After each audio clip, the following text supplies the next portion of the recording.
today I'm going to be discussing terminology a little bit because there is really the idea that all neurodivergent conditions are a different way of being. I mean, which is true, they definitely are. But I don't agree with the erasure of the term condition, because I know some people who have said that there is no such thing as a neurodivergent condition, it is all just a difference. But I believe that the erasure of the term condition does have some harmful consequences. And I know this might be a bit controversial, but it is just, my view on it. Because I'm neurodivergent myself, I'm autistic, I have Tourette's and OCD and a bunch of other things, to be honest. But basically, there are aspects of my neurodivergent conditions that aren't simply differences and are definitely conditions because they require medical management, and I don't think there's anything wrong with that or anything wrong with admitting or saying that. For example, with my Tourette's, Tourette's causes uncontrollable movements and vocalizations called tics, and unfortunately these tics can be quite damaging. I used to have a tic where I'd involuntarily hit myself in the chest repeatedly, and that would cause a lot of bruising, but also caused a build-up of scar tissue where I actually had to go for a scan to see what it was because, there's a massive lump, but it was a build-up of scar tissue. But my tics have also caused other issues like sprains, strains, and just a lot of pain in general. I just don't think that it's healthy for me to accept these painful, harmful, and dangerous tics as simply a different way of being, because I do need to acknowledge that they require biomedical interventions to reduce them to protect myself from the tics. And that isn't said out of a lack of self-acceptance or anything, it's just said out of the fact that injuring yourself uncontrollably isn't very helpful, it isn't very healthy, and it often does need to be addressed. So I feel like by just saying that all neurodivergent conditions are a different way of being without acknowledging that they are actually conditions and that sometimes they require medical management, it's harmful to erase that term, because I would actually find it invalidating if the term condition wasn't allowed to be used. Because I feel like just saying that it's a different way of being really undermines the impact it can have, because it very much is a condition. It can be debilitating, and when you say a different way of being, your mind doesn't automatically go to debilitating, disabling, causes suffering. Different is just different. But a condition kind of acknowledges that actually it can have medical consequences. It does sometimes require medical management, and it can cause suffering. Because although people will say, well, the suffering associated with being neurodivergent is just caused by society, in some cases it is. Of course, discrimination is never going to be helpful, and I do thrive more with accommodations. But sadly, that acceptance and those accommodations aren't going to get rid of the pain caused by involuntary harmful movements or my tics injuring me. And it isn't going to get rid of the stress associated with the predominantary urge, because before a tic, you often get a very uncomfortable sensation, and that sensation itself, even without considering the movement or vocalization that comes with it, that sensation itself is very uncomfortable and can be very, very distressing, and sadly, no amount of acceptance or accommodations can get rid of that. So I do think it's important to actually acknowledge that these things are conditions, because they can cause distress. Because acknowledging that they're conditions gets rid of any sort of shame about seeking medical management. There is no shame in taking medication to reduce tics. That isn't a sign of lacking self-acceptance. That's just a sign of knowing that you deserve a better quality of life than consistently injuring yourself uncontrollably.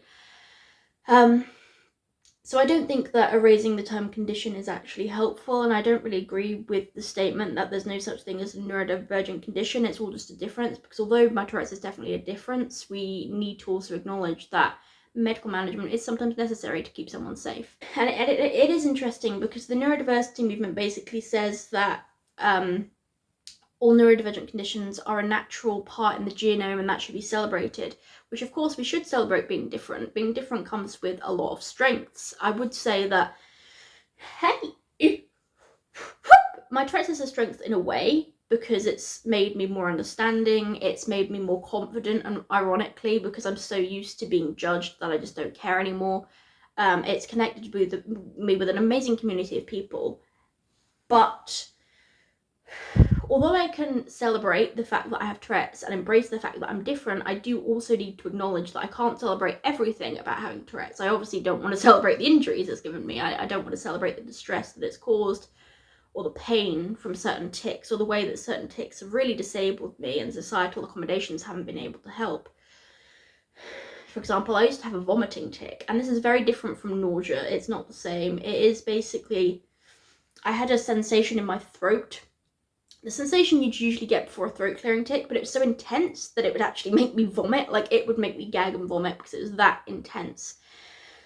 Muscle clenching from a tic. And as well as that, I had bladder tics. And although Tourette's itself doesn't cause bladder problems, tics can cause you to involuntarily urinate, because I would tense my muscles in such a strong, intense way, tense my abdominal muscles, that it would make me pee myself, which was really, really horrible. And it was genuinely painful. That muscle clenching needed to make yourself pee yourself. It was actually so strong that it hurt, and it caused me to overheat. So there are definitely aspects of Tourette's which I can't celebrate and that I don't think should be celebrated. I obviously don't want to celebrate the pain that it's caused. So I think it is important as well to acknowledge that these things, again, they are conditions. They're not always simply a difference, and sometimes they do require medical management to keep you safe, and there is no shame in that. So that's why I feel like the erasure of the term condition isn't that helpful. I've got a fidget. But yeah, in regards to other things as well, like even my autism, it's definitely a different way of being, but at the same time, I do see the fact that it is technically a condition as well, because autism can increase the risk of having chronic illnesses. 14% of autistic people have POTS, and unfortunately I do fit into that percentage. I am diagnosed with POTS and it disables me. That's why I say it's unfortunate, because it is hard to have a chronic illness, and the fact that being autistic can increase the chance of having a chronic illness isn't really a great thing, and I obviously wouldn't want to celebrate that particularly, because chronic illnesses are obviously very hard to live with. And also, some people believe that autism itself isn't disabling, the disability only comes from society's reaction to it, which in many cases is true, but it's not always the case, because sadly I am aware that there are some difficulties I would have even in a fully accepting environment. Like sensory discomfort with within your own body, you can't leave your own body. Issues with appetite and sensing thirst, that can be too intense and that can cause distress. Demand avoidance is something that some autistic people experience, and that can cause extreme anxiety with daily tasks. And although of course accommodations and understanding is very helpful, that can reduce the anxiety. Even internal demands can cause this anxiety, where you can't take care of yourself even though you want to, and you can't do the things you want to do because your brain sees it as demand. So there are aspects of autism that can be inherently difficult and inherently disabling, and I think that by acknowledging the term condition, it pays attention to that. I find it invalidating to ignore that kind of thing. So I'm not offended by calling my autism a condition either, because it just to me acknowledges the difficulty that it can cause. And sort of lets me know that there is a reason for this. It's not a personality flaw or anything, because I feel like saying something's just a different way of being kind of waters it down and dilutes it and makes it out to be a personality trait, when of course, yes, being autistic does impact my personality, but it is a lot more than just a personality trait. And I think that the term condition really embodies that and makes people aware that it is more than just a personality trait. Like, it makes me different, but it's not a personality trait. Therefore, I think the term condition allows people to understand that. With my Tourette's as well, it's definitely not a personality trait, and acknowledging that it's a condition stops it from seeming like just a little difference, because it's not just a little difference. My Tourette's can be disabling, and sometimes it's a serious issue that needs to be addressed. So, you know, simply making out that it's a different way of being can sort of water down the impact that it can actually have, the serious impact that it can have when you have those complex tics.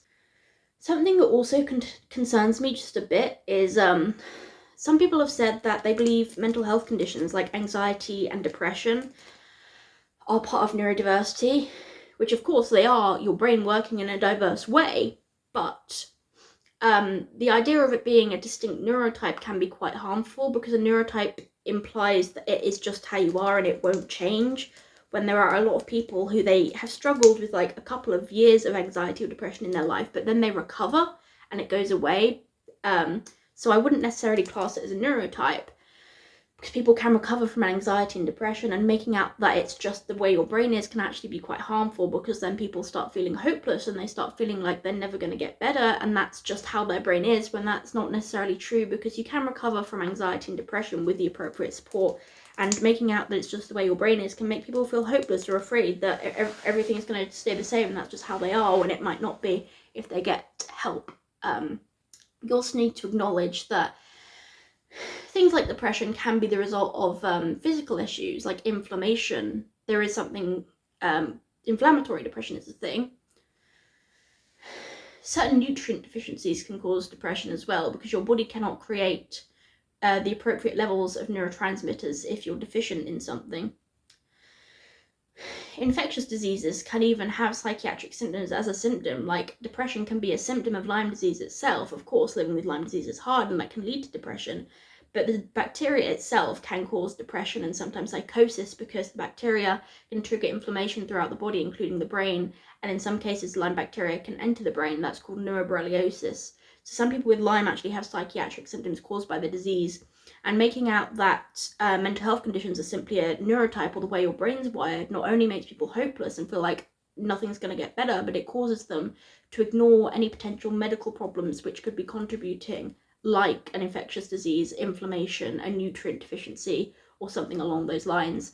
So I do think it's actually harmful to make out that anxiety and depression are just neurotypes for those reasons. And also with OCD, I had severe OCD as a kid, and that's, I mean, I can see why it can be seen as a neurotype, because it does change your entire way of thinking and acting. However, again, the neurodiversity movement is something that means that neurodivergent conditions should be celebrated, but OCD personally isn't something that I would celebrate, because it caused me extreme distress. It caused me to lose the ability to dress myself for years, lose the ability to walk upstairs for years. It caused me to lose the ability to use the toilet at my house sometimes. I took hours on the toilet. I had 8 hours of rituals a day. I lost my childhood. I couldn't play with toys. I couldn't do anything. Couldn't even use a laptop properly because I was constantly scrolling up and down and up and down. And there were times when, because of the OCD, I would beg to be put into a medically induced coma because I was burning up with fear, and I would believe that my thoughts could contribute to the end of the world. So that isn't just a natural difference to be celebrated. I could not celebrate that for the life of me. It would be disrespectful to myself if I tried to celebrate that. I have to acknowledge that it is a condition, it isn't just a difference, and that my OCD did require medical intervention, because it was debilitating. No one should go through that, especially not a child. So I wouldn't accept that as like something natural to me or to be celebrated. It was something that needed to be addressed for me to have some form of a quality of life. And therefore I wouldn't want to like say you have to celebrate something like that, because that's just very invalidating and comes under toxic positivity as well. And again, as I was saying, psychiatric symptoms can sometimes be caused by medical issues, and my OCD was caused by PANS, so my immune system was attacking my brain, causing the OCD, like the inflammation and autoimmune attack against my brain were changing my emotions, thoughts, and perceptions, leading to severe OCD. So it's kind of dangerous to automatically assume that something is a natural way your brain works when it could be a medical issue that really needs to be addressed. And like, the neurodiversity movement is great. It makes people feel confident. It makes people feel like they're not broken, because of course you're not. But we also do need to acknowledge that it can seem a little bit invalidating at times, and we need to accept that not everything can be celebrated, especially not something as debilitating as obsessive compulsive disorder. But yeah, I don't like the erasure of the term condition. I don't really see why people want to do that, because it's very invalidating. And I think they assume that condition means broken or defective, but that isn't what it means at all. Like, you wouldn't go up to someone with any other condition and say, you're broken, you're defective. You'd have empathy, because you know that their their condition is not a resemblance of their personality, and that condition isn't their fault. So there's no shame in the term condition, and I just don't think it's helpful to erase it, because I do find it very invalidating to erase something that allows me to get the medical help that I need, because we need to acknowledge that sometimes you do need medical interventions to manage a neurodivergent condition, not ow, not to normalize yourself or to fit yourself into a neurotypical mold, but just to improve your quality of life. Like, I have to use biomedical interventions to manage my tics, not because I want to seem normal, but just because I need some kind of quality of life, and if my tics were severe, then I wouldn't have much of a quality of life. And also, with my inattention, hyperactivity, impulsivity, and rejection sensitive dysphoria, like, I'm not diagnosed with ADHD, but I struggle with all of those traits quite a lot, and I have actually had people with ADHD say to me, like, you definitely have ADHD, and I've had people in my family say that they think I might have undiagnosed ADHD, so I do struggle with that kind of thing as well. And in terms of those things, I'm not offended by like seeing that as a condition, because that sort of actually makes me feel better, because if I acknowledge that it's a condition and not just part of my personality, then I don't feel so guilty for those kind of things. Like with my impulsivity, I sometimes order things online without really researching it properly first, and that can waste money. And you know, if I saw that as part of my personality, I'd just hate myself for it. But if I acknowledge that actually it's likely part of a condition, I can have more self-compassion and understand that there's kind of a medical thing behind it. Like, it's not just my personality. Just seeing it as a condition gives me more self-compassion, because I understand that it's not all my fault, and things like that. And there are a lot of things, like, people will say, oh, stop being distracted, stop talking so fast, pay attention, which I understand it's irritating for them, for me to be doing certain things, but also understanding myself that it probably comes from a condition makes me feel like I'm not necessarily failing in a way, because it just gives you more self-compassion to know that this isn't a personality flaw. There is actually likely a condition that can explain it, and that's why I don't necessarily like to see it as simply a different way of being, because that implies that it's kind of like your personality. Whereas if I acknowledge that there is a biological, medical sort of thing behind it, underlying, and that it can be a condition, then I can just have more self-compassion, and people can understand me more as well. If I say I have a neurological condition that causes these traits, people are more understanding than if I was to say, oh, I'm just different, I do this, because then they'll, for some reason, assume that it's like a choice or something when it's not. Another thing as well is, like, there's also other terms that I've seen people try to erase as well, and I am concerned by it. For example, I've seen people say you should say sensory differences and not sensory issues, but again, I find that kind of invalidating, because if my sensory issues are an issue in my life, then I think I should be able to call them an issue, because just calling it a difference doesn't seem to hit the nail on the head. It doesn't really explain how much these things actually impact me. It always feels like more than a difference, it is a genuine issue that I need support with. For example, my sensory issues as a kid, I needed help to brush my teeth because of them. I couldn't stay in classrooms because of them. I knew it wasn't a simple difference. I knew there was an issue going on and that I needed support with that. So, you know, I find the term different or sensory difference invalidating, because it was more than just a difference. It was an issue for me. And I don't say that out of lack of self-acceptance. I just say it because it was an issue. It caused me distress. That's not simply a difference that I can accept. Thankfully, I don't struggle with sensory issues as much now, because a lot of them, turns out, were caused by PANS, autoimmunity against the brain. So, you know, just acknowledging that it's a condition and not a personal flaw is very helpful. And the term difference is just invalidating, because it doesn't get to the seriousness of it or the impact that it can actually have. If I say issue, then people are going to realize that it actually is an issue, and I can get help for it. So I do use the term sensory issues just because that's what rings the most true to me. It was an issue in my life, and still now. I have episodes of severe light sensitivity, but even if all the lights are off and my sunglasses are on, I still feel sensitive to light, because it actually doesn't really depend on the environment around me. And that's why environmental accommodations sadly won't always help, because it's sort of just an internal sense of everything's bright. Even if I'm in total darkness, my brain is sending the wrong signals. So that's why I call it a sensory issue rather than a difference, because it is an issue and it does cause distress. And even with accommodations, it can still be an issue. So just saying sensory issue is more real to me than sensory difference. I feel like we're trying to water down the impact that these things can have, and I don't think that's helpful. It does make some people like myself feel very invalidated. And some people also are very keen to erase the term symptom as well, which I kind of understand, because a lot of people are against, like, pathologizing people who are neurodivergent, which completely makes sense. However, for me, again, the term symptom is just a way to validate my symptoms. With my tics, I wouldn't really want to call them a trait, because that kind of sounds like personality trait, and acknowledging that they're symptoms really brings forwards how much distress it can actually cause, and allows people to understand that, and also understand that it's not me doing it, it is the result of a condition that I can't control, and therefore people are more understanding. So, my tics are symptoms. I don't really like calling them traits because saying they're symptoms just feels more validating and really shows that they can cause medical issues, like the injuries I was talking about and the pain and distress that they can cause. They're definitely symptoms to me.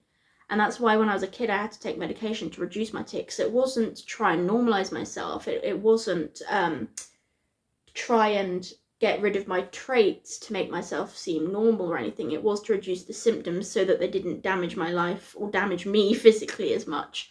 So yeah, I personally am not even against the term symptom. Like, my tics are definitely symptoms. They impact my life a lot. And my tics can also be the sign of medical issues. Like, if my tics get worse, that can be a sign that I've consumed a food sensitivity, because some people with Tourette syndrome have tics worsened by food sensitivities. It can sometimes even be the sign of a nutrient deficiency. And also it can be the sign, for me personally, of an infection, because I have PANS. So I have to be careful, and if I was to see my tics as just part of who I am, it would be great because I would embrace them as I do. But saying that it's a symptom doesn't stop me from embracing being different. It just makes me acknowledge that sometimes if my tics get worse, I do need to look for the underlying medical issue just to make sure that my health is all right and all that. Because, these medical factors can sometimes make my tics worse, and I need to take that seriously as well. So they are symptoms to me, and I don't have any shame in symptoms. Like, some people treat the term symptoms as if it's a terrible term, but I really don't. I'm not offended by the term. I just feel that it's validating, really, and acknowledges that actually sometimes there is a medical component and that needs to be addressed, and there's nothing wrong with that. There is no shame in taking medication or using biomedical interventions to reduce your tics if it would improve your quality of life. Yeah. Even with the sort of hyperactivity and inattention and impulsivity that I experience, I'm not offended by calling it a symptom, because that is true to me. Like, if I say it's a symptom, I have more self-compassion as I understand that it isn't a flaw, it isn't just a personality trait, it actually is something that has an underlying biological, medical sometimes component, and that can really help me understand myself more and accept myself more and have more self-compassion.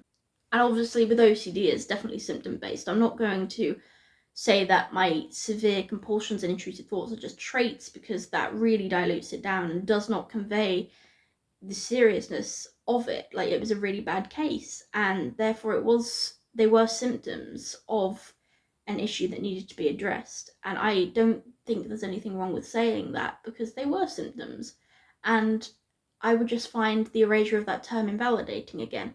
So,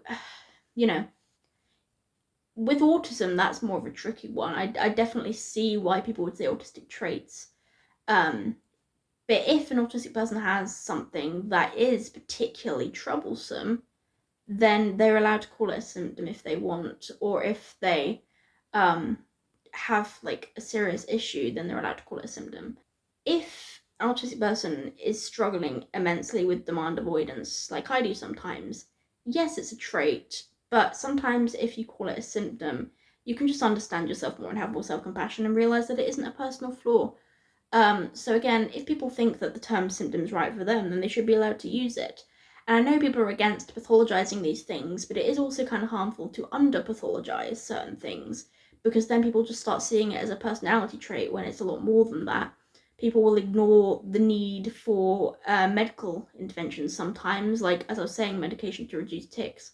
And also, some people act like autism and ADHD shouldn't even be in the DSM or in any medical textbooks, because they see it as just a neurotype and not a medical issue. But if it wasn't in any medical textbooks, that would mean that no doctors were ever trained on it. And in that case, people would go to the doctor feeling incredibly overwhelmed and anxious, and they'd just get misdiagnosed with an anxiety disorder, and the doctors would never figure out that they could actually have autism or ADHD, because the doctors would have never been trained on it, because it isn't in a diagnostic manual. Whereas at least with autism and ADHD in diagnostic manuals, doctors might be able to pick up on whether someone's autistic or has ADHD, rather than just being overwhelmed about something else. Like, they might see that the overwhelm is part of undiagnosed autism or ADHD, and therefore it is important to keep these things into medical textbooks, just so that doctors can identify these things. I mean, usually I would say people figured it out themselves, but sometimes they don't. There are some people who did get told by a doctor that for the first time they're autistic or have ADHD, and it was actually a surprise, and therefore just eliminating any medical component would be quite harmful, because that implies that it's a personality trait when it's not, and that would mean that doctors aren't able to identify these things, and a person might not figure it out themselves, so their only hope for understanding themselves might be a doctor pointing it out to them. But if these things weren't in medical textbooks, the doctors wouldn't be trained on them and therefore wouldn't be able to identify them. So, I don't think it's helpful to say that these things should be removed from medical textbooks and just be accepted as a difference, like hair colour or eye colour, because of course they should be accepted, but we deserve to be accepted, but we also can't say that there shouldn't be any medical input, because sometimes doctors will identify what's going on and help a person understand themselves, and sometimes it's important to get management. Like, I wouldn't say that my hair color is a symptom or a condition, because my hair color doesn't cause me any problems inherently, but my tics and stuff and demand avoidance do inherently cause me problems, even with societal accommodations and acceptance, and therefore it is a symptom of a condition that sometimes I need help for to manage or reduce these traits so that I can reduce distress and have a better quality of life.